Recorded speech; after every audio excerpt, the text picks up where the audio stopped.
Morning, good afternoon, whatever time zone you're in. I am speaking to you from Ottawa, Canada's capital, which is situated on the unceded, unsurrendered territory of the Anishinaabe Algonquin Nation, whose presence here reaches back to time immemorial. We also respect and affirm the inherent and treaty rights of all Indigenous peoples across Turtle Island. And I welcome you all also on behalf of Initiatives of Change Canada, whose focus this year is building bridges across generations.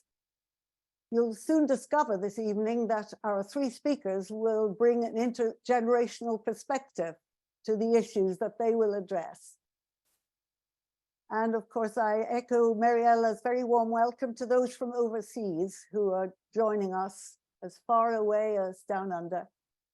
Today's session will run for about 90 minutes, maybe a little longer, and it's hoped that there will be a Q&A at the end if time permits. It's a real privilege for me to introduce our three guest speakers today and to thank them for coming to give us the benefit of their wisdom. I'd like to say a few words about each of them, if I can apologize for my pronunciation of some pre-words. First of all, Lewis Cardinal, who hardly needs an introduction, is a woodland Cree, Sagawitinamak, based in Edmonton. He is a renowned communicator and educator who has dedicated his life's work to create and maintain connections and relationships across cultural divides. His many public service achievements include board member of Theatre Network, board member of the Edmonton Interfaith Network for Action and Education, and trustee of the Council for a Parliament of World Religions, to name just a very few of his many leadership roles. And as a point of interest, he's been invited to Australia next month by IFC Australia to share his experiences of the treaties from an Indigenous point of view. And Lewis is the father of the next two speakers. Firstly, Jacquelyn Cardinal, also a Sagawitinamak, woodland Cree, I should say, it's easier. An entrepreneur with indigenous technologies. She's from the Sucker Creek Cree First Nation in northern Alberta and currently lives in Edmonton.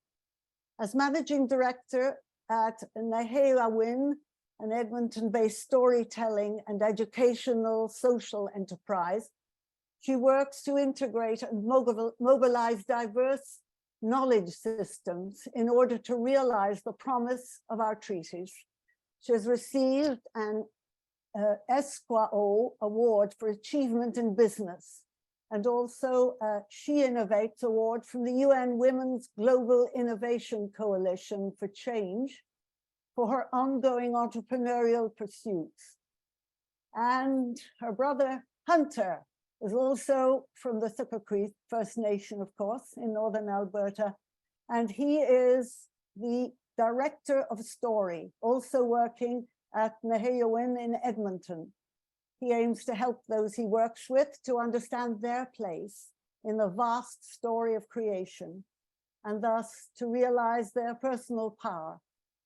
In 2018, Hunter was recognized by View Weekly as Edmonton's best actor, and he was awarded a place in Edmonton's esteemed top 40 under 40. And this evening's conversations will be facilitated by Jessie Sutherland from British Columbia. She's an internationally recognized public speaker, trainer, and consultant, working with organizations and communities to build a sense of belonging and intercultural collaboration. Her unique approach creates sustainable community change. Thank you, Jessie Magwitch, for agreeing to facilitate this evening circle. And now I hand over to you. Thank you. Well, thank you so much, Ross, and hello, everyone. This is such a beautiful welcome, and when I look around at everyone that's here, it feels like a homecoming. So good to be all together again after so many years. Yeah. And what an absolute delight and privilege to be able to hang out and chat with Lewis Cardinal, Jackie Cardinal, and Hunter Cardinal, who I guess, is it 20 years ago now? 2004-ish, 5-ish? Oh my. Met at Co. My biggest memory is fun with ping pong. That's mine too. Yeah. And some wonderful work that we did together, but just a really wonderful connection, amazing people. And I've been so impressed following your careers as they've blossomed and the huge ripples, if not tsunami waves, they're creating. You know, seeing this video where you're speaking it out at the Senate and all sorts of places. So I thought we might start with just letting us know what y'all are up to these days, and then we'll dive into the topic of intergenerational collaboration. So, who out of the three of you would like to dive in first? You go off my computer that direction. So, okay, Jackie, you're the next on my computer. Oh no. First. See, and I What thought what gives you first. energy in the world right now and how you're contributing? Oh gosh, I have a really long list of interests that I've been fortunate enough to pursue. But core to all of them, as you get from my bio, which was so generous, by the way, thank you so much. But core to all of them is my passion in discovering how to use old and new tools together to create a more Indigenous future, which is from everything that I've read and been told by my wonderful father here. That was really, figuring out how to just enable the next generation to be more Indigenous than we are today. That's really like kind of the dream, and I feel like that's what I'm doing with specifically technology and storytelling as well. Hunter here as an actor, I'm totally stealing your little bit here, Hunt. But we do some storytelling work together. We wrote a play together, like The Strangers, a few years ago, pre-COVID, which feels like a million years ago, and yesterday. But I don't know, I've just found technology and including storytelling in my definition of storytelling, things that help us do work, has just been a wonderful way to kind of spend my time. But yeah, no, and the work that Hunt and I do, we at Naheowen, we provide sustainable Indigenous-based equity, diversity, and inclusion solutions for organizations and institutions across Turtle Island, which is kind of sales speak for what we do, which we hang out with our non-Indigenous brothers and sisters and try to share stories and help them understand what they can do to contribute to this long journey of reconciliation that we're all on. So that's what we do. Awesome. I love it. The combination of opposites and the amazing vision and such important work. How about you, Hunter? How do you want to answer that question? Yeah, no, I'm just building off of it. What's been really exciting working with Jackie is just how much of our work is inherently story-based. For me, I've always been a huge story nerd. Like I didn't have a chair at the dinner table because I didn't need it. I would always be, I mean, like you saw me playing ping pong, so you get it. But yeah, just really finding that, in the turbulent times that we have been in, just how substantial and fulfilling and really grounding these stories that we reach for when times are difficult and the ways kind of unclear to us. Just how wonderful and yeah, just really good medicine that those stories can be. So finding all the different ways that takes shape, whether that's kind of diving into the history of Turtle Island, or even outside of some of my work at Naheowen and looking at the different productions that I'm so lucky to be involved with, and finding out what are the ways that I can root those stories to older stories that we're all pretty much connected to. So that's what gets me out of bed. Also, I like baking bread too, so I'm always trying to recreate the type of bread that was in the co-lounge.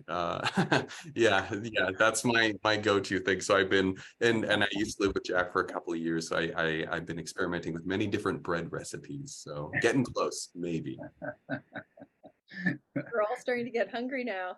Yeah, really. I love cold bread. It's been too long.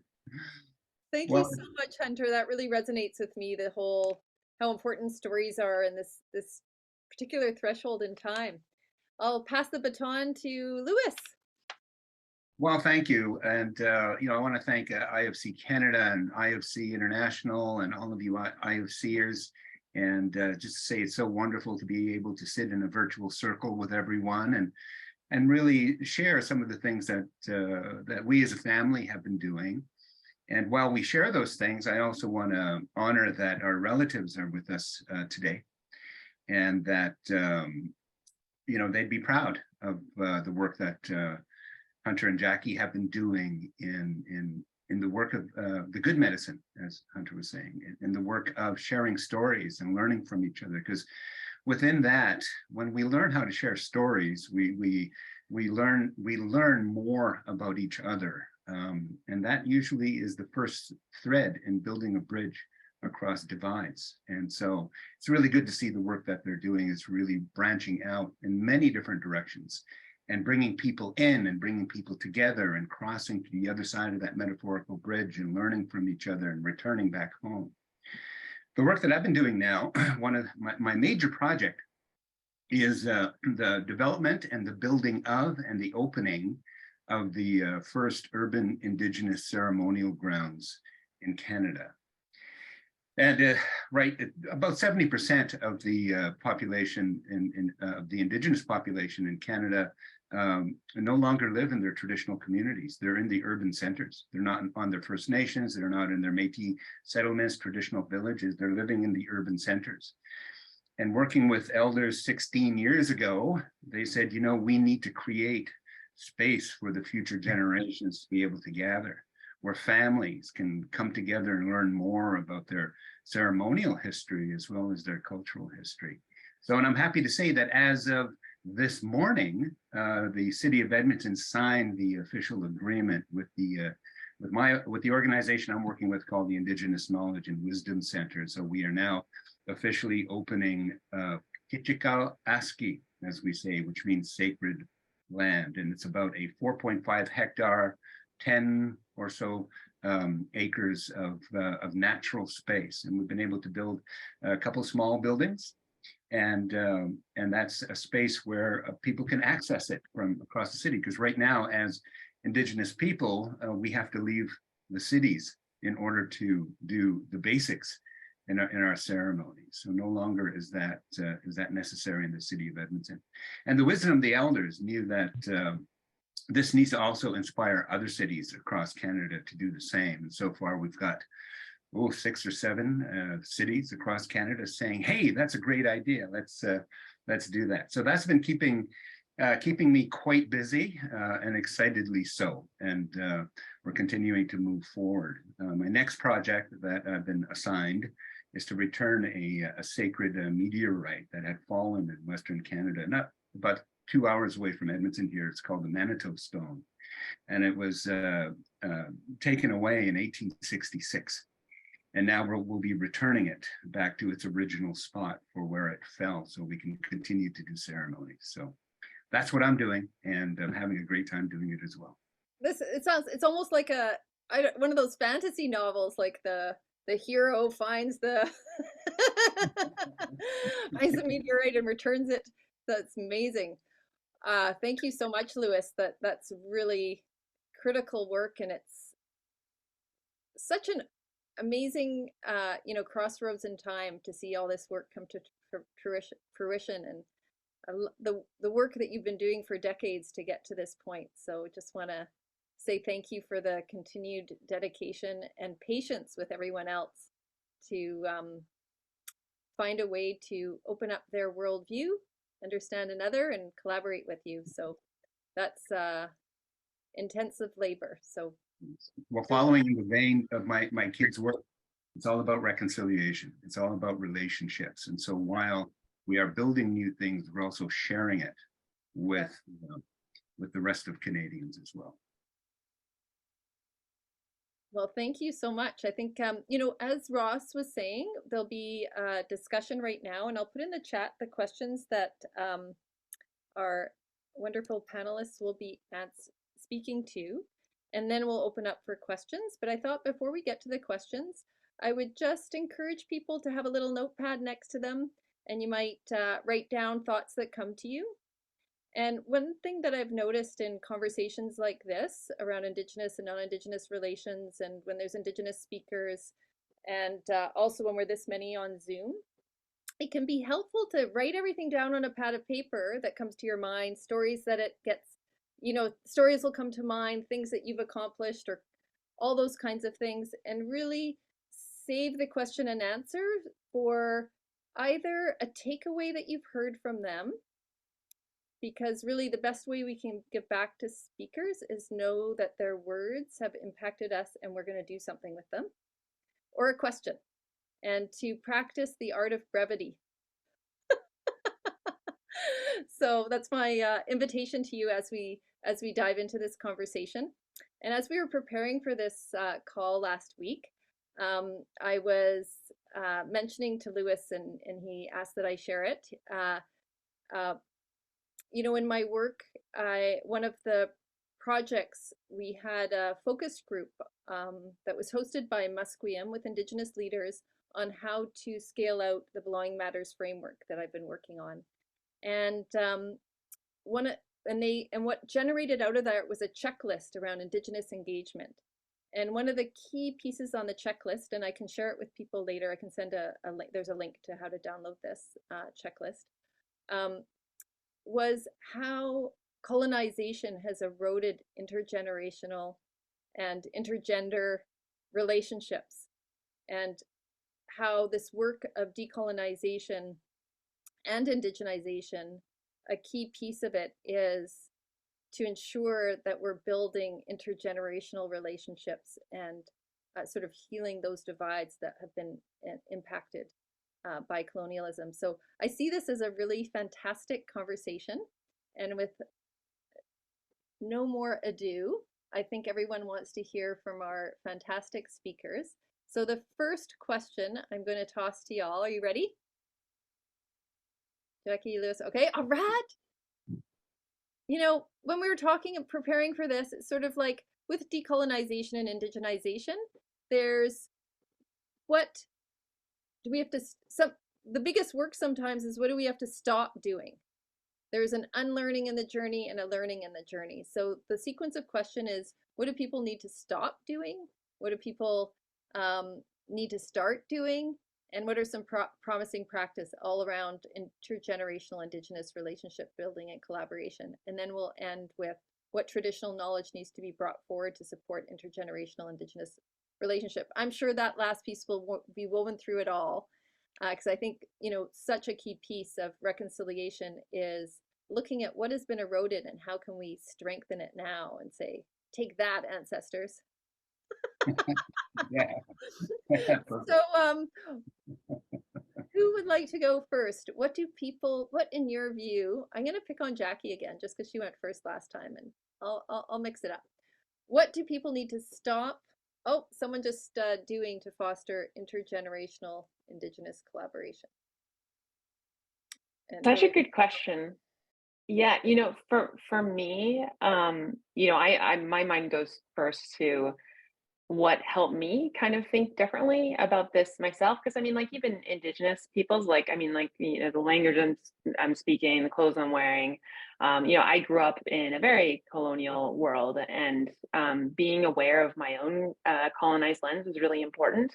And the kind of realization that really helped me was just kind of imagining that or fully accepting that Indigenous people aren't a monolith. And even just in our family, it's, sometimes, we go for dinner, and sometimes we reflect and talk, because we're obviously a bunch of nerds, talk about work all the time. We when we're sharing our experiences, when we're sharing what we're taking away from particular teachings, like we're very much on different sides of a circle, looking at the Indigenous experiences and stories and traditional knowledge, and coming away with very different things. And and I think in a lot of ways that is a real strength when you can recognize those things. But I think when we're talking about bringing together lots of generations, really trying to hold space for the fact that sometimes it seems like, each Indigenous person grew up in a different country. My experience as an Indigenous woman makes my experience very different from hunters, even though we're the same generation. And then, dad, sometimes, just talking about stuff, I'm like, I have no idea what you're talking about, because it's just the rapid change in the last few decades has been massive.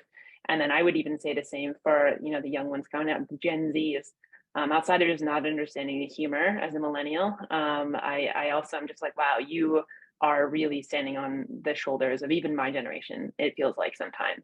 And they're seeing further than we have been able to. So a long rambling answer, but basically it's, help, kind of resituate indigeneity as this really multifaceted, multiplicitous thing that isn't just one. So that would be my contribution here. I love it. And that it's like taking it beyond just the different Indigenous nations, but even the worldviews within the own family based on your experience and your perspectives. You know what I'm gonna suggest is that you're the one that tosses the ball to either Hunter and Lewis, and whoever you toss it to tosses it to the next one. Okay, well, I'm gonna need to pick on my little brother then.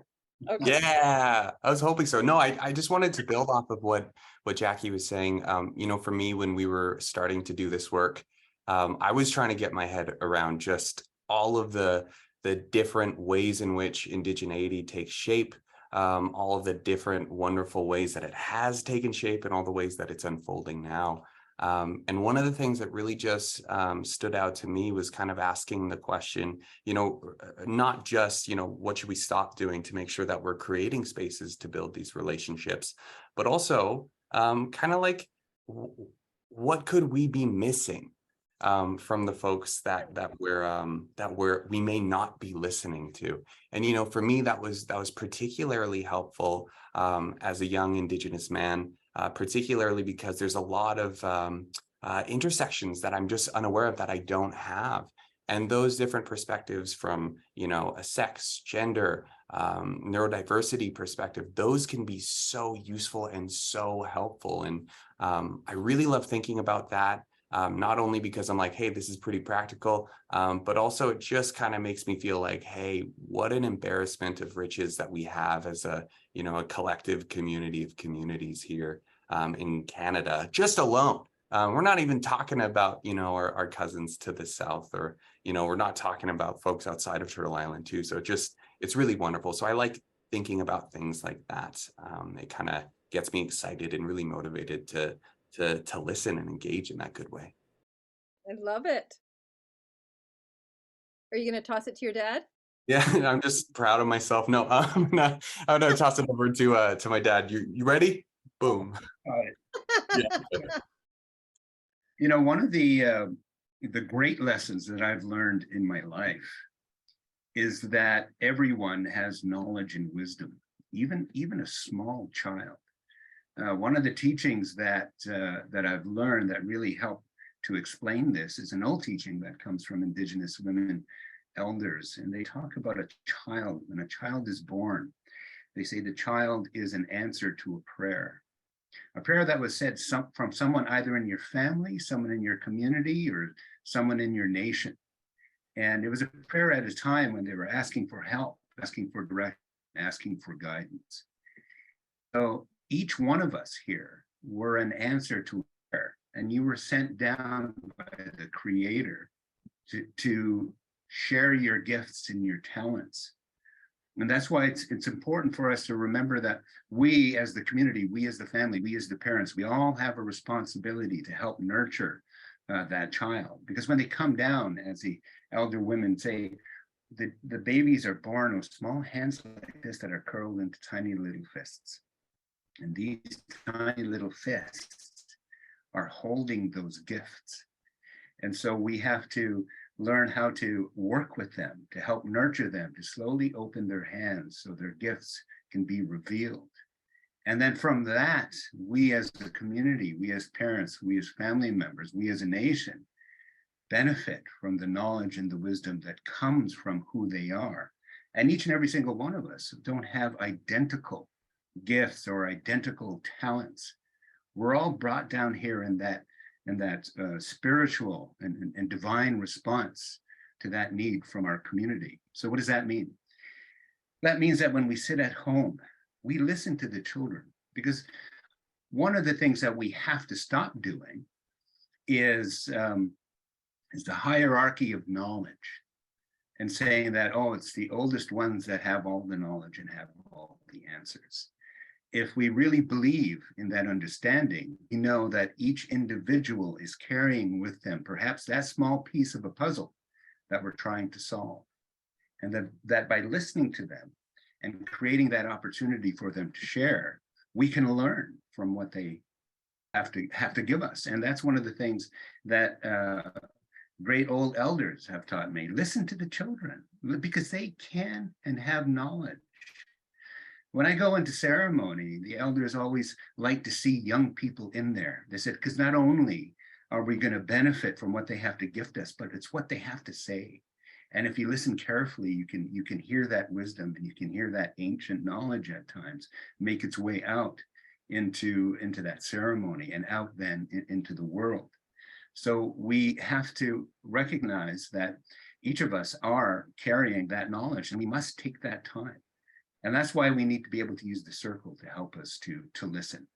So one of the things that we have to do in response to this is that we really have to recognize that everybody has something to say about everything pretty much, and that we have to create that time and that space and that kindness and that sincerity to listen. And I find that that's something that we don't do as this hierarchical society in which we live right now. So we have to decolonize that process of listening. We have to be able to sit in circle and create that opportunity to share. And so it's from that I've been humbled on many occasions, listening to my children, listening to young people as an educator, and say, you know, there's something to that. And there is wisdom there to be had and to be learned from. I think that's so fascinating to think about listening, the decolonization of listening. Mm-hmm. And I wonder if you can tell us more about that. Like, I'm even thinking about how sometimes traditionally people will talk about intergenerational relationships, about the older people teaching the younger people. Even in that framing, it's as if the young people don't have knowledge. So I wonder, the three of you, how you would like to speak to the decolonization of listening. I'll add, I'll be short though. You know, we create that opportunity to listen and to hear the youth. And one of the things that I've learned is that if you don't give the opportunity and the time and demonstrate that sincerity of listening to the young people, they're not going to want to talk to you. And this is one of the things that I've learned as well, is that the reason why people aren't, or at least intergenerational communication isn't happening as much as we'd like to see it, is because we're not really listening. You know, we think we're doing a generosity or a generous thing to say, okay, well, now you can say something, isn't that cute, right? So there's even in our actions and reactions to responses, it can be very colonizing. It kind of puts the younger people into place, or suggests to them where they are in that hierarchy. So one of the things we have to do is take that hierarchy down in listening and communicating, and then create and then open it into a circle so that we can then truly share and learn from each other. Yeah. And I want to jump in here too, because like, you know, and Dad, I'm probably going to prompt you to actually share this teaching because it's been so impactful for me. But, you know, even to kind of help problematize that framing of how knowledge transmission happens and that there's kind of power differentials involved and whatnot. Something that really kind of broke that frame for me was actually recognizing the agency and autonomy of knowledge itself, that knowledge itself has spirit. And when you frame it in that way, all of a sudden where this knowledge, how this knowledge is channeled into our communities, it all of a sudden doesn't really matter. And what starts to happen is you see community and intergenerational relationships as, you know, opportunities for these animate spirits, these stories, these songs to come through us while we are just connecting with one another. And I think that takes away a lot of the pressure, and it removes a lot of the, again, those power differentials that I mentioned.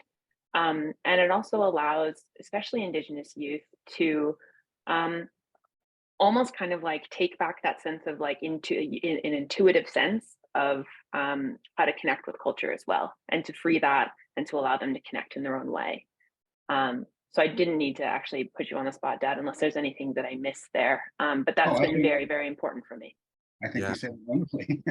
Oh, absolutely. And I sorry, I just wanted to jump in and build off of that, because that teaching was like so foundational for me as an actor. I remember I sat down with someone who's actually younger than me. He was like a year younger. So we were talking about just like the anxiety that exists from that framework of like, you know, we have to continue to carry on these teachings that have been linearly passed down to us as if they're objects. But yeah, he did say, you know, that these stories, they're alive, they're inanimate. You can't forget a story because, you know, they're alive. Sometimes they'll leave us and go do what they need to do, whether that's heal, whether that's spend time with someone else, or, you know, go somewhere else, so whatever they need to do. But then, you know, it's our job as storytellers to really make sure that we're listening. And Jack, I totally agree, because that idea of we as the conduit for that, we matter as we are, and we don't have to change ourselves or kind of don the costume of like a wise old elder per se, you know, and even that's coming from a very, you know, romanticized Western perspective. So it's a really exciting thing, and I think it's really empowering, and I'm just really looking forward for more once again, that diversity of Indigenous folks to really take up the space that they want to and that they need to, because it's going to be important for us all. Yeah, it seems that when we talk about story in this Western paradigm that we live in today, is that stories are things that you tell your kids if you want them to go to sleep, you know. But from our perspective, these are stories that you want to tell your children so that they can stay awake. You know, as that metaphor, to be able and willing to explore and to look further and to find your own stories. Because I have my stories, and Jackie and Hunter are creating their own stories as well. So they're creating, and they're in that process of creating medicine. And so when they share their stories and they share that knowledge that's in them, they're doing that work of the divine. They're doing that healing. That's really critical, and it creates a safe space. And so when Jackie and Hunter were doing their play Lake of the Strangers, which by the way won best new play in Edmonton that year, yay, proud of you guys. And they, you know, they created a safe space. They spoke to the hearts of individuals. They spoke into a person, and that really demonstrated that experience of what knowledge they had gathered over the years. And I was amazed to see them to be able to actuate it and to put it into action. So, and to create a spirit of its own in order to touch the heart of other people. So by doing that, they were demonstrating that wisdom and the knowledge that they had gathered already, and they gave themselves that opportunity to be able to tell it and create that safe space. I so relate to this conversation about, I've never heard that teaching about knowledge being its own spirit. And I've definitely had that experience. I had a large writing project several years ago, and I dedicated the book to the land, because really I'd wake up and the land told me what to write. And everyone thinks I'm being flaky, but no. And also I'd wake up from my dream world and knew what to write next. And I've heard other authors talk about it. Elizabeth Gilbert talked about how she had this idea of a book, but then things happened in her life, she didn't write it, and somebody outwrote it. So she talks about the idea of always having a clear space so that the idea can come to you. The ideas are floating around, and we need to be listening to be the conduit to that idea. And so I've never heard it from a decolonization Indigenous perspective. And so just loving it, just wanting to say that piece of how, you know, one of the sad pieces for me about colonization, there's so many sad pieces, but the pieces that I'm thinking about right now is how much we lost in terms of not even knowing we have one lens and how we're imposing that on everyone. And Yes. this process of decolonization to go, oh, absolutely everything under the sun, from land to knowledge to listening. How is it from that perspective, from a different perspective, a different worldview, whether it's neurodiversity, Indigenous, intergenerational, that there's this decolonization. I kind of like to see it as we're moving from systems of exclusion to cultures of belonging. And what is that space that we're creating? What are we doing in our moment by moment choices to open up that space? Exactly. So I just wanted to say, loving what you're sharing. Is anything burbling for any of you around what we've been talking about that you want to add to? A few, I mean, for me, a few things. I'm just like loving this space to just talk with family and friends this evening, and to talk about what decolonizing listening and decolonizing relationships between the generations looks like. And I can't help but also kind of have my mind float to the work of like lots of scholars. One of my friends here in Miskatchewan, Matt Wildcat, he's working on literally actually looking into, when we're saying what is Indigenous, he's looking into like, how do we know what is Indigenous and what has been kind of tweaked in small ways and large ways by colonization. And, you know, that has almost kind of blown my mind in some ways, because I had thought for some reason, like, well, we know what is Cree and we know what is, you know, what the newcomers brought.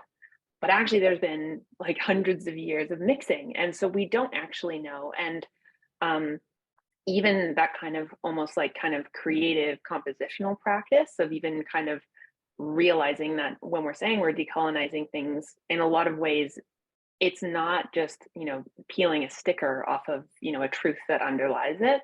It's really, we're creating something that is new, because I don't know that there is a way to actually go back and uncouple all of these stories. And, you know, you can see in lots of myths how, you know, Wasagi Chuck and his friends kind of mirror Jesus and his apostles. And so you can kind of see how there have been like little changes over time. So, so I'm loving to even just kind of messing with the frame of, you know, it being very clear what needs to be decolonized and what has been colonized. And it, to me, also kind of opens up opportunities as well to invite these different perspectives in, of like, you know, when we have like our kind of, you know, folks in the queer community coming in and saying, well, this is what we see from our side of the circle, even though elders might say, that's not what I was taught. Well, we don't know, really, in a lot of ways. There's no way to know for sure, which is why whenever there's a question of if you had a time traveling machine, where would you go? I would totally go back like to before contact to just see what it was actually like, because we don't really know. I mean, a lot of those teachings and ways of living and being are, you know, captured in many of our stories in our languages, but it's hard to derive much more outside of those kind of bounds. So it's a very exciting time to be here. It is. There's so much possibility. I met with the knowledge keeper in Musqueam and asked him what the protocol was when people came to live on their lands before European contact, and he said a certain amount of salmon was given every year. And I said, I'm not a fisher person, but I'd like to, could we explore what it would look like if I lived out that protocol? And today, so we worked something out, and it was very creative, something that really they feel good about, I feel good about. So there's so many opportunities to look at what were the protocols, and what kind of juicy way can we live them out in what makes sense for everyone involved. Juicy is the word. I love that. Jackie, you made a really good point. You reminded me of my uncle Harold Cardinal, who was also well known back in the heady days of the Red Power movement back in the late 60s, early 70s. Some of us here will remember that. But when I was speaking with him, and I was speaking with my father, and I was speaking with their contemporary leaders at that same time, they said, you know, we really didn't know what we were doing. We just assumed that this is what our ancestors would be doing. But what really grounded them, though, was going into that ceremony and connecting with that with that power and that power of creation, and then taking, you know, the foundations of that. And I think this is the first real steps of what we're seeing in terms of decolonizing ourselves. And so they said, but we had to start somewhere. And one of the stories that one of those their elders were telling them is that when they were asked, well, you know, can you give me some advice on how to go hunt a moose? And so the old elder goes, let me think. Well, if you go over there, there might be a moose over there. But if you go over here, you might have a better chance. But if you get a moose, bring it back to me and I'll tell you if it's a moose or not. You know, so they weren't given a map and say, okay, this is where you go hunt and this is what you do. You know, go out there and explore, but remember the connections to Mother Earth and remember the protocols in order to help seek those sorts of things. So, you know, I found that in the stuff that I do as well. And then from what I'm hearing from Jackie and Hunter.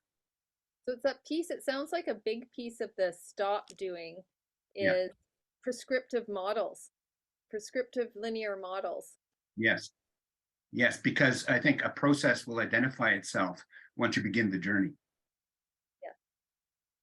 And if you need a frame, like a heuristic model to help guide your actions, like just do what our ancestors did, which was they looked to the natural laws of the world to derive their spiritual laws to tell us how to live a good life. So you just really need to only look out your front door to get some really good principles for ways of living. So we don't need to start completely from scratch.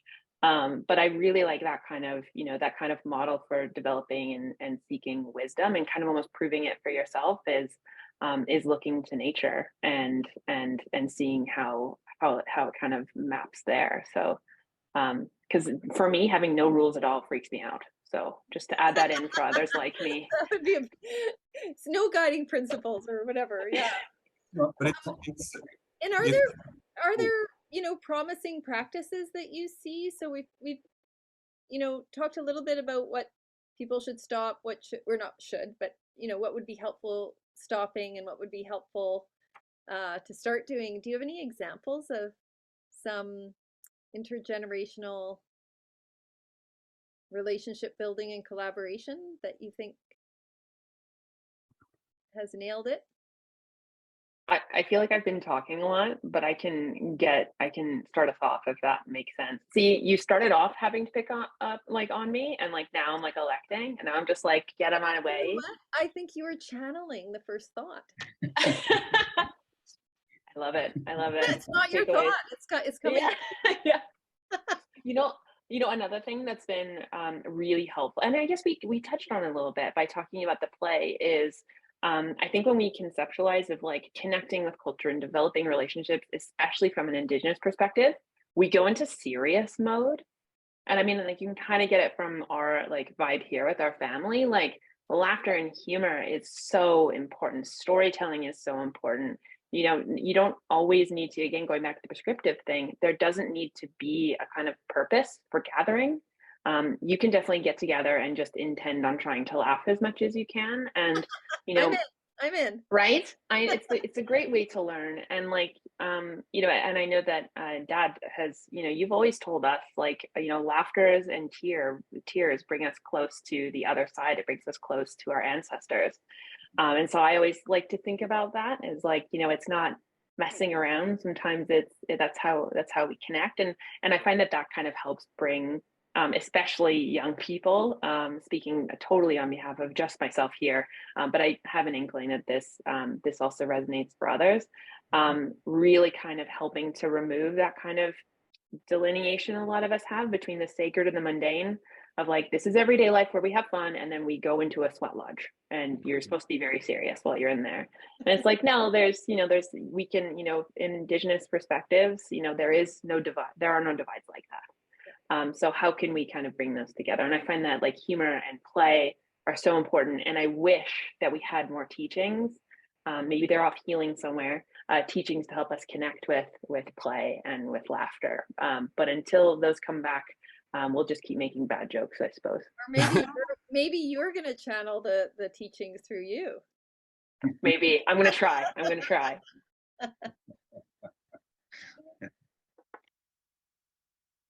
That's awesome. Is that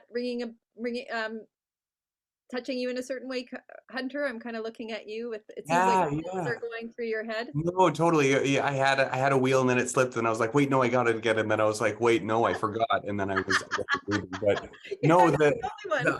the idea of humor is so important. I'm really glad that you talked about that, Jack, because like there is, at least for me, there's always been an automatic assumption that when we talk about our elders, when we talk about our ancestors, they're stern and like they're exactly like the pictures that we saw either, you know, at the turn of the century, or, you know, of the sketchings from Paul Kane. And it's just like, no, they had to be still, so they couldn't be smiling.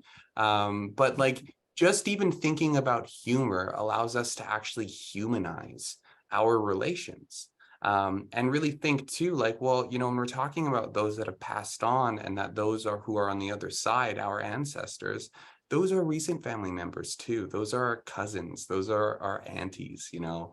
And like, I know that there's so many hilarious cousins that I didn't get to know that much, but I know they're on the other side. So kind of thinking in those very human terms, with that emotional part and that emotional aspect of our being is just so wonderful.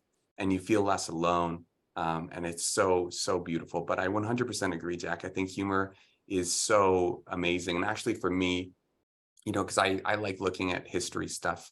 The best parts of any transcripts that I've read, or any like excerpts from, you know, studying the spirit and intent of the treaty and whatnot, is not just like the very important aspects of, you know, what we were negotiating and stuff like that, but just like the weird bits that were included in the commissioner's reports, those who were recording the promises made between the Crown and Indigenous nations, of like weird jokes that were being held and made in the meetings. And I think that that's so wonderful, and it really does create a sense of belonging, because you can relate to that as opposed to feeling a burden of a legacy or of trying to protect, like we were talking about that image of a flame, that flame being like some sort of sacred magic that, you know, was handed to you that you are not equipped to shelter through the slings and arrows of outrageous fortune. So it's yeah, I really love that idea of humor, and I think that that's going to be honestly what brings us closer. Yeah. Well, you know, laughter is an act of vulnerability, you know, because you're showing all your teeth, and your face is totally relaxed and twisted. So, you know, there's a trust that's built into that.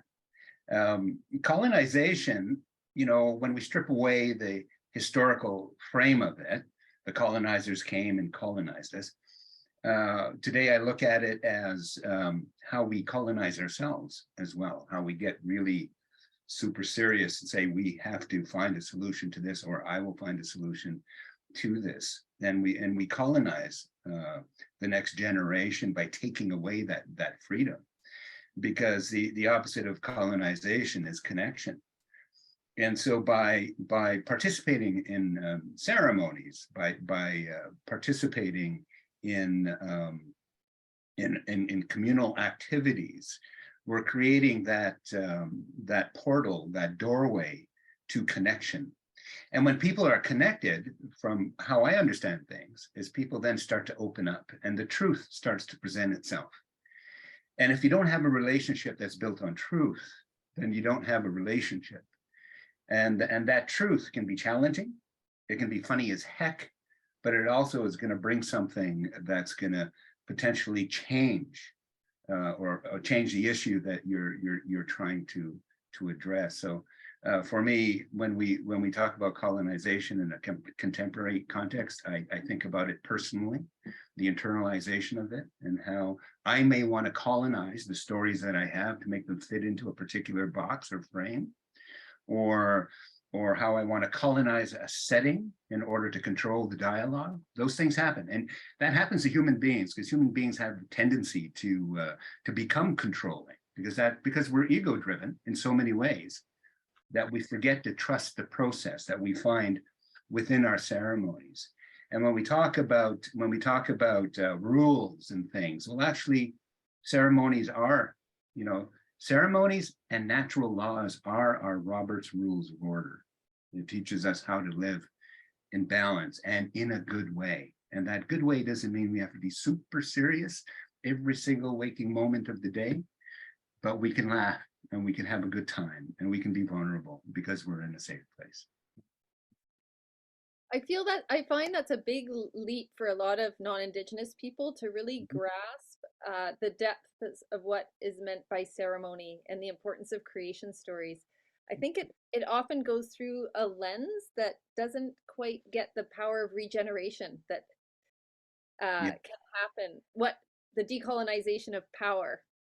So those are the kinds of thoughts that are floating through my head. And also the other thing that's floating through my head is the laughter. In my experience, when people start on the path, and non-Indigenous people of trying to come to terms with our past and how to collaborate on the way forward, it's very, very serious, which should be. I mean, it's horrific things that have happened in the past.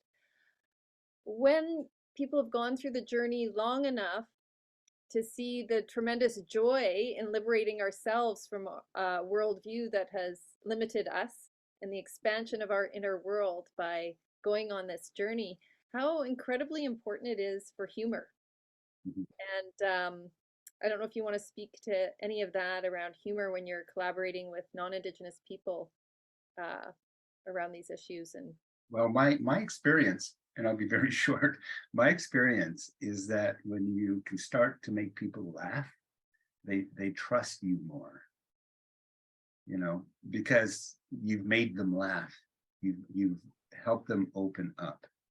And one of the things that I know about the history of IFC is that when, the act of songs and singing and plays and that act of creation, was central to a lot of things they did in days gone by. And it's something that we need to return to.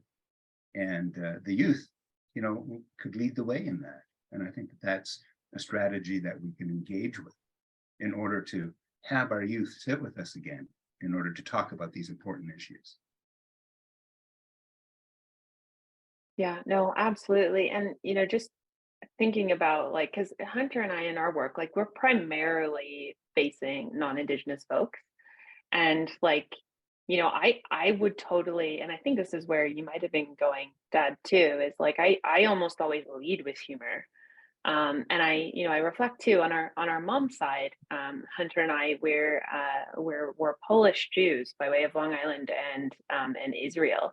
And I think about when I learned about my mother's ancestry and her ancestors and the many stories that brought her here. I learned about the Holocaust pretty far down the list. And a lot of these stories pretty far down the list. I think the first thing I really learned about, or at least recall learning about, was dreidels.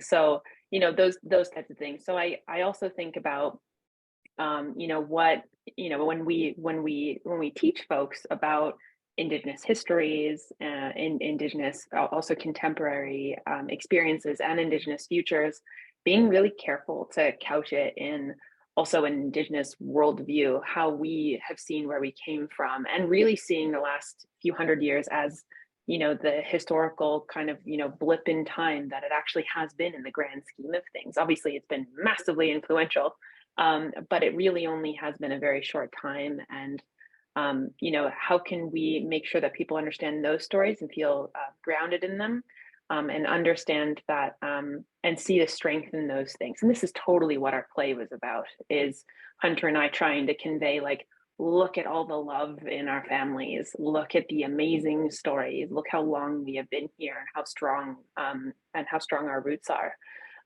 Because I think that helps people actually frame the pain and trauma and happenings of the last few hundred years, I think appropriately.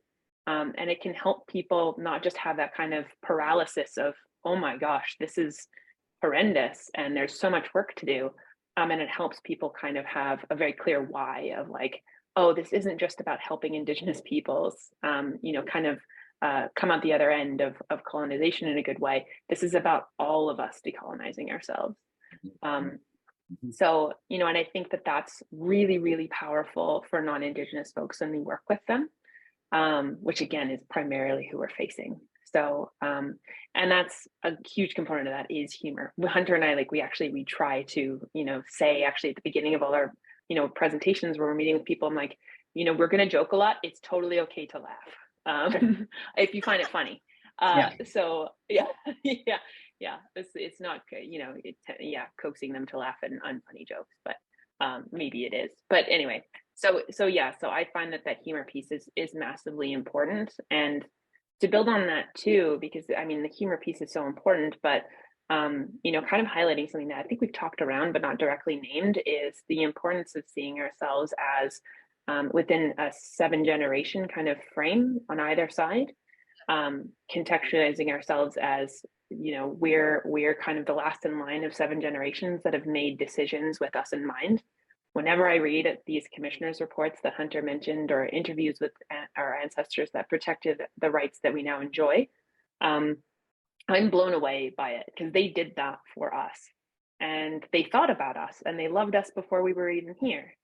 And that also kind of helps me imagine my work as, you know, affecting the next 7 generations as well. And that's something that's been really valuable too, not just from a, you know, kind of helping us, you know, make decisions in a way that it does have that generational lens, but also helping see our work that we can do in our lifetime as just a sliver of kind of the dreams that we can have for the future at the same time. So we can dream really big because we can dream for 7 generations, but we're really only responsible for a little bit of it, which is humbling and helps you kind of, I think, see the small things that you can do and do well. Awesome. I am noticing the time. I didn't know, Hunter and Lewis, if you wanted to add anything to that before we open it up. How can I add anything to that? That's a pretty Killer. yeah, let's go. You killed it. You killed it. Okay, well, that was extremely juicy, super packed. I often think about, when I think about our history, I often think we're at this crossroads where we get to make a choice. Are we going to replicate worldview imposition and the patterns of that are in all our interactions and systems, or are we going to decide to peel back that worldview and open things up and innovate a new way forward? Yeah. So it's really the choices each person. So I would like to open it up, and I think the way it works is you have your little reaction button, and if you would like to share, ask a question, or share a takeaway in a brief way or anything else, please go for it. It always is satisfying when people respond after we've been gifted with so much incredible insight. Or you can write in the chat.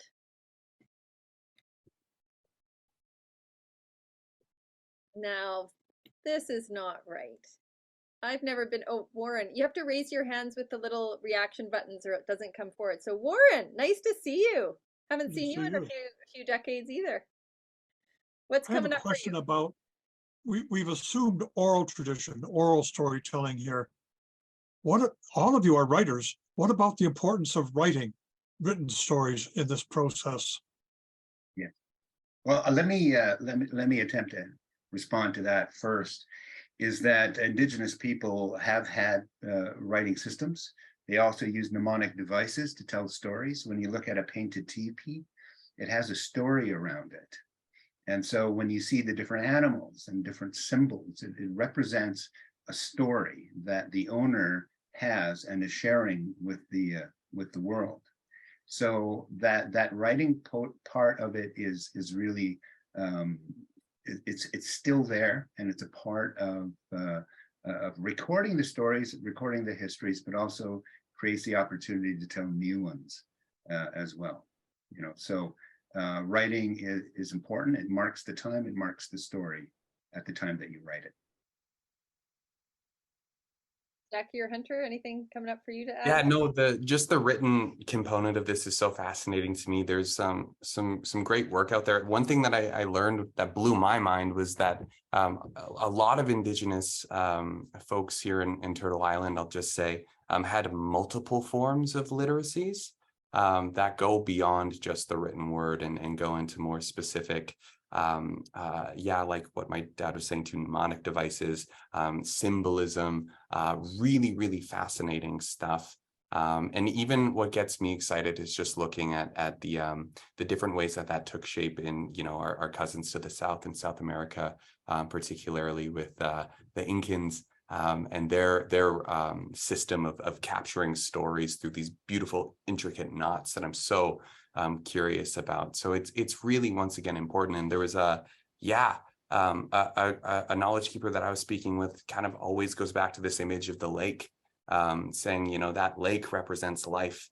And he was just like, yeah, Hunter, how does a deer get to the lake? And I'm just like, well, they would prance or something, like, or run, you know, like a bipedal animal, sprinting like this, so it's more aerodynamic. But and then he was like, well, how would, you know, a muskrat get there? And it's like, well, they would crawl. And so there's all these different ways that folks would be getting towards that good life, that thing that we're gathering around. So writing's definitely one. Oral stories would be another. Star stories would be another thing as well. Looking at Indigenous astronomies worldwide is fascinating. It was actually one of the things that got me into learning more about particularly our relatives on my dad's side and how they see the world. So a whole bunch of different writings. So yeah. And is it a little bit like, I'm not sure if this is where your question was coming from, Warren, it's that it's that piece, whatever the mode of storytelling that is natural for the person, whichever modality can tell your story. Is that sort of the question? Or was there a particular thing around writing, or were you thinking writing was colonizing, or what were you? Well, no, I think it's a multimedia kind of thing, oral, written, Zoom, like we're doing right now. The stories are being shared. There's part of the colonizing danger I see is listening for the sake of debate. I'm right and you're wrong, so I'm going to listen so I can get ammunition. That's not what we're talking about. We're talking about respect-based listening, where I learn from your life experience for personal wisdom, not so I can have a bigger argument for my own debate. I think that's very important. Yeah, I really appreciated what my sister on that note was saying about like composition. And Dad, I can't remember if we talked about the idea of the circle. I think we may have. Did we? I can't tell what we did. No, I just mentioned the circle aspect of it. And if you want, you can talk about that if you like.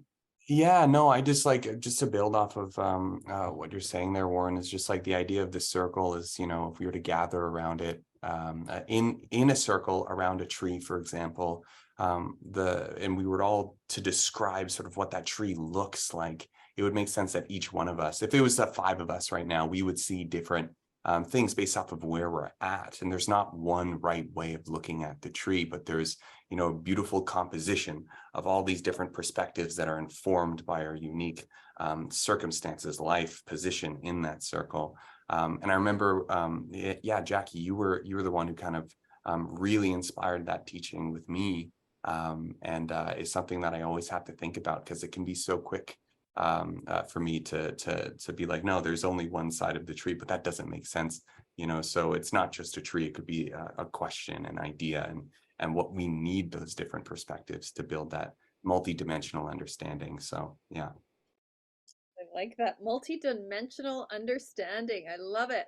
Yeah, that's it. Put that on a Scrabble board. Ooh. I'm writing it down as quickly as I can. That's Yeah, good luck. Yeah. Okay, who has another question or comment? Looking at all the faces here, got to get all the way back to the beginning. So it's your little reaction button. We'll then when you do the reaction button to the hand, you go to the front and we can see that you have raised your hand. Okay, Richard, go for it. Great to see you. Oh, you're muted. You have to unmute, or maybe the host has to unmute. I'm not sure. There you go. There you go.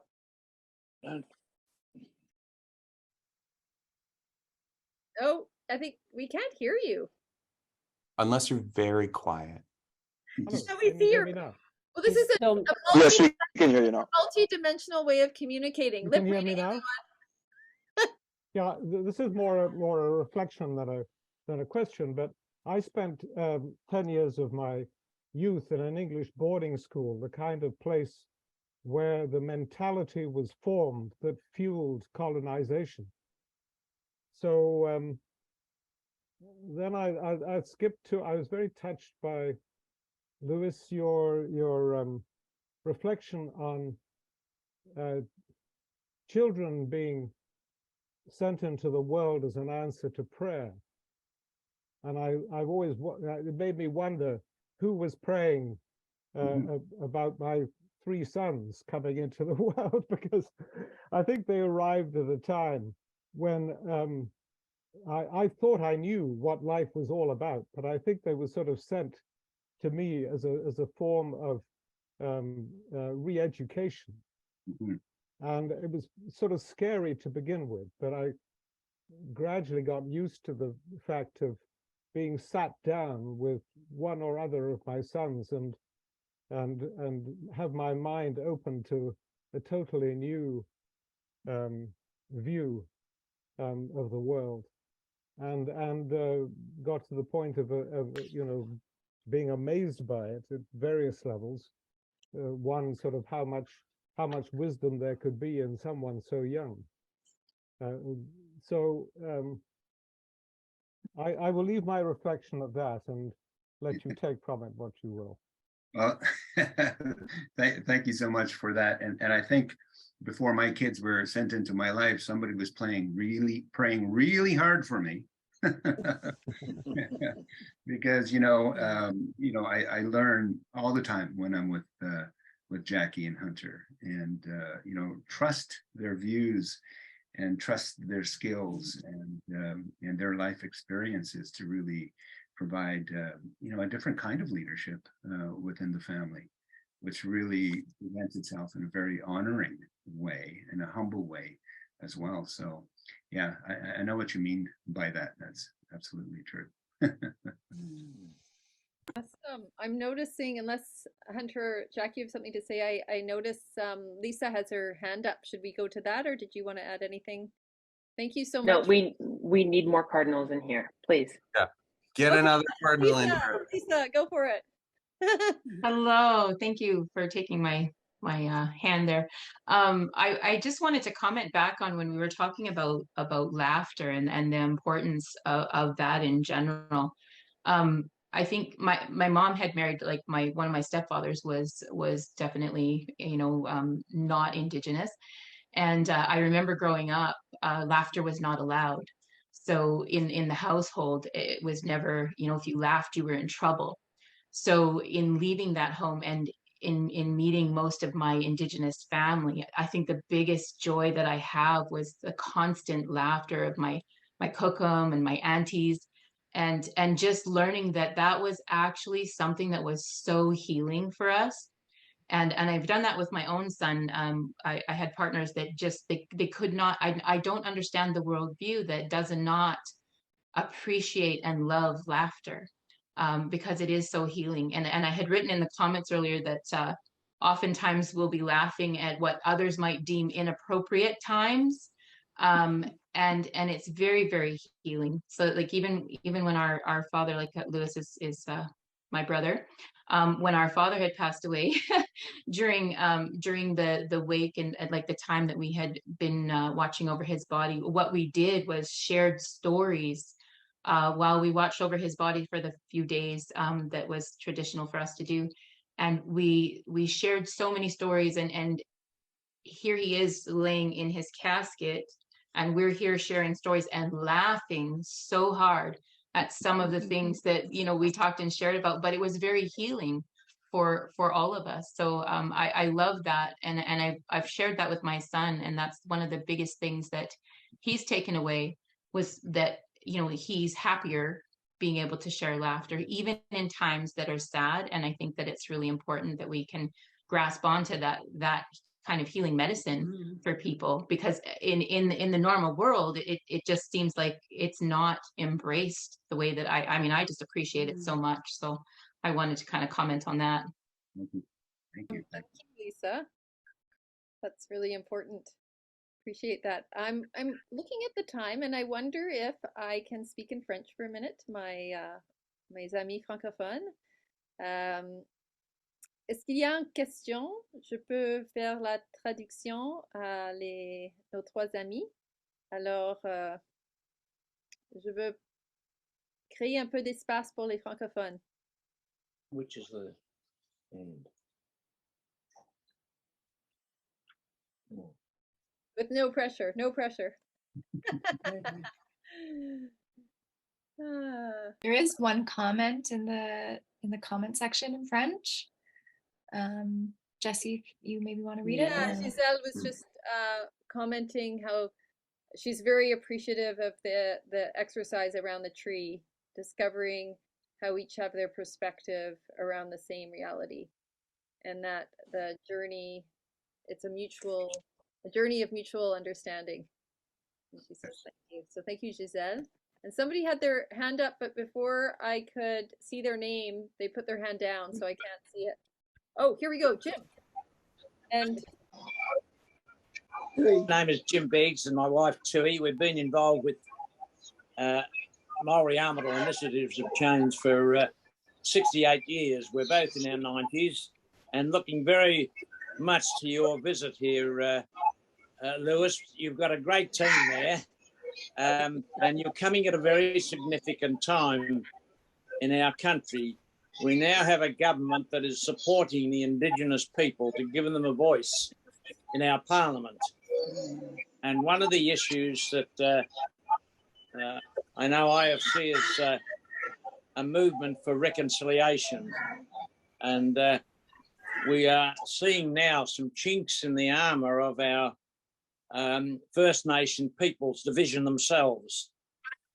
This is Australia Day here in Australia, and there is a big parade, and the Aboriginal activists who are taking a negative point of view on this voice will be parading and advocating a no vote. I hope when you're here, we may be able to get some of those dissident people together, because I think what my wife and I have learned through IFC is it's not who's right, but what's right. And I like your point about humour, because it's so important that we can get a bit serious over these things, but then a little bit of humour might just make the difference. So we're looking very much forward to your arrival here and helping us with our problems. And Lewis, thank you. It'll be a great time for Australia when you come. What wonderful children you've got. And we too learn from our children. They are very wise and helped us a lot in our thinking. Sense of humour. Jim and I have been married 70 years this year, and that's what's kept us going and being honest. Yeah. But I might say that our Indigenous people, our Aboriginal people, have the most marvellous sense of humour. Yeah. They are a wonderful people, and that's how they've survived a terrible history. And the so we look forward to whatever happens when you come. And the important things you've mentioned about listening to that inner voice, to guidance, so important in our work. And if we can build that transparency and honesty, we've got a chance. Absolutely. Thank you. Well, I'm looking forward to meeting all you wonderful people down under and to learn from you as well. One of the things that we didn't get a chance to talk about in much depth, but and that's probably for a particular reason, but when we made treaties here in Canada, we're following that basic principle of each person being a gift from the Creator. But to expand that even more, each nation of people are a gift from the Creator. You were put in a particular place in the world, and you learned from Mother Earth. Your ceremonies, your language was shaped by your experience with that part of Mother Earth. So through Mother Earth, we gain certain knowledge and wisdom from it, and we express that through our ceremonies. But when different nations of people come together, we recognize that each nation has that gift within them as well. So it's always best to sit in circle with each other, with a question in front of us, and to be able to share from that perspective to address the issues that are there. And while circle work is important, it really does help to open up the conversations even more. And there's a whole process for that, of course, and that's something that we find really helps us to get to the heart of the matter. And I've practiced these talking circles and healing circles in the city of Edmonton as we started to envision for ourselves what we saw in the future of what we wanted to see in our city here. But we also invited non-Indigenous people to sit with us in circle and to share their visions as well. And it was amazing how we came to the similar points of what we really wanted to see change. Even though there may have been opposition within our own communities, we found a way to move together. And that's kind of work that I think really helps us to make this world a lot better and decolonizes that power structure and hands it back to the people. So there is hope, absolutely. Awesome. Thank you so much, Louis and Jim. And I'm sorry, I don't know Jim, your wife's name there. So thank you so much. I'm noticing the time. So this is when I actually toss it to Case for closing remarks. But I just first want to check with Hunter and Jackie if you want to add any final words to what your dad just shared.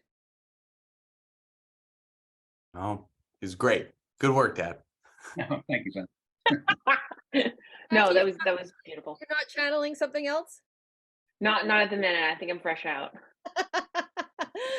Okay, well, this was such a pleasure to spend time with you, and I so appreciate how you came with your full authentic selves and shared so much in such little time. So thank you so much, and delighted to pass the baton to Case, who I'm sure many know, who will do the closing remarks. I hope everyone can hear me. Thank you, Louis, Jackie, and Hunter. I am, for a moment there, I was sort of wondering, what I should give as my thank you note, because I'm still in the zone of being in sort of a surprise mode right now after listening to all of you. I think there were a few different points that you touched upon that have struck me, and I really need to reflect on. But overall, on behalf of Initiators of Change Canada, I'd like to really thank you for being here and sharing your time with us here. It was a very inspiring session, not just for me, but I was actually looking at all the people before starting my thing in gallery mode, and lots of people are smiling. So I'm hoping that they've had a good amount of food for thought to think about. From this, I sort of wanted to touch upon a couple of things you mentioned. Actually, I've written down like one. I don't know if it's probably blurred, but there is like a whole page of scribbles of points that I've taken down. And but one of the things that sort of was the key piece for me personally was around that specific thing, that the quote you mentioned about we have to sort of think about, is this story putting me to sleep, or is this story waking me up, or is this story putting like blinders on me, or is this story opening up the world to me in some form? That was one thing that sort of really struck me, and I feel that similar perspective from the youth that is essentially created as a word of the state, or that has been handed over as a belief that, okay, youth have to do this or youth have to do that, or you have to behave in this way or that way, or they can only crack certain jokes and they cannot crack other jokes and things like that. Whereas the youth today, because we have so much access to information and things like that, we think about everything basically. Like I don't know about, maybe Jackie and Hunter can speak a little bit about this, but I feel that we are sort of thinking about all the inputs that we're getting. We're getting inputs from all the people around us. We're getting inputs from all the news around us. We're getting input from the work that we do at all times. So it really forces us to think, and considering what our generation has gone through over the past few decades or whatever. All of those experiences sort of mix and blend together. So I think I think that point of humor, you sort of put a pin in the balloon. You know, the all this information makes our heads big, and then you're like, okay, you need to laugh a little bit and just, you know, fizz out all the air. So I think that was a very good you know, session for me personally. I mean, I also like to thank you know, our team here at IFC Canada, especially Ross, for, you know, taking the initiative to begin this session. Joy, Mariella, Amelia has recently joined us. She's our new communications coordinator. So if you receive any emails from her, please don't be alarmed. She's one of us. Uh,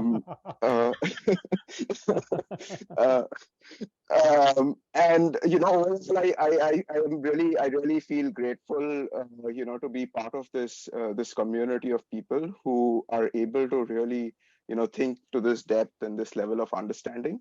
With that, we do have this is basically a volunteer initiative by Initiatives of Change Canada, and we are looking for donations in any way you can help. Mariella will share the link in the chat. You can either donate via the Canada Helps link, or you can email the donations.ca@ifc.org. In Canada, right now, donations to the email are generally free for most banks. With that, I'll hand it over to. Before I conclude, if you're interested in some of these circles events, we have been doing. This is the 8th session we have done. We did about 7 sessions last year. This year, our sort of direction has been, you know, our focus is going to be looking at intergenerational conversations and probably creating one of those spaces that you mentioned, Louis, where we need to listen to some of our younger generation. With that, I'd hand it over to Jessie, and she can say a final thank you. Thank you. Thank you so much, Case.